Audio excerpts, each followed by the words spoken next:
भारत की कूटनीति का लोहा पूरी दुनिया मान चुकी है। पश्चिमी देशों के विरोध के बाद भी भारत ने रूस के साथ व्यापार नहीं रोका और अब उसका असर दुनिया भी देख रही है।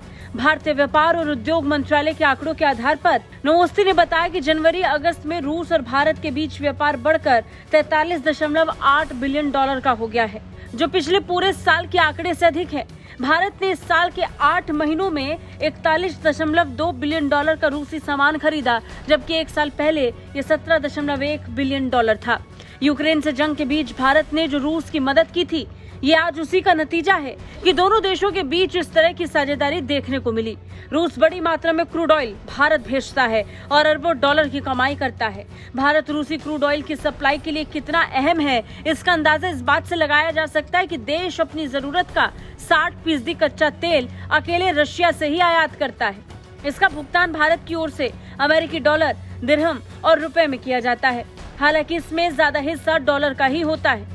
लेकिन एक बात जो गौर करने वाली है, पिछले कुछ समय से रूसी कारोबारी अपना ज्यादातर बिजनेस चाइनीज करेंसी में ही करने की तरजीह दे रहे हैं। यही कारण है कि वो भारत से भी युआन में ही पेमेंट करने के लिए दबाव बना रहे हैं। रूस में अमेरिकी डॉलर के मुकाबले चीनी युआन में कारोबार तेजी से बढ़ा है। वहीं भारत की बात करें तो युआन के जरिए कभी कभार शॉर्ट ट्रांजैक्शंस तो किए जाते हैं, लेकिन रूसी तेल सप्लायर्स चीनी करेंसी ऑयल बिजनेस में लेन देन की प्रमुख इकाई बनाने का अनुरोध कर रहे हैं, जिस पर भारत ने साफ शब्दों में कह दिया है कि ये नहीं चलेगा।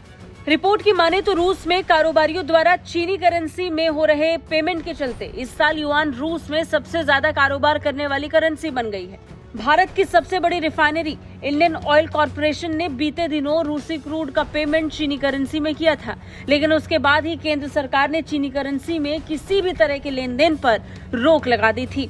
कुल मिलाकर देखा जाए तो चीन से भी रूस के रिश्ते काफी बेहतर हैं, मगर इससे भारत और रूस के व्यापार पर जरा भी असर नहीं पड़ा और इसी का नतीजा है कि रूस और भारत के बीच व्यापार बढ़कर 43.8 बिलियन डॉलर का हो गया, जो पिछले पूरे साल के आंकड़े से ज्यादा है। खैर, इन दोनों देशों के रिश्तों पर आपकी क्या राय है, कमेंट करके जरूर बताएं। ब्यूरो रिपोर्ट, भारत तक।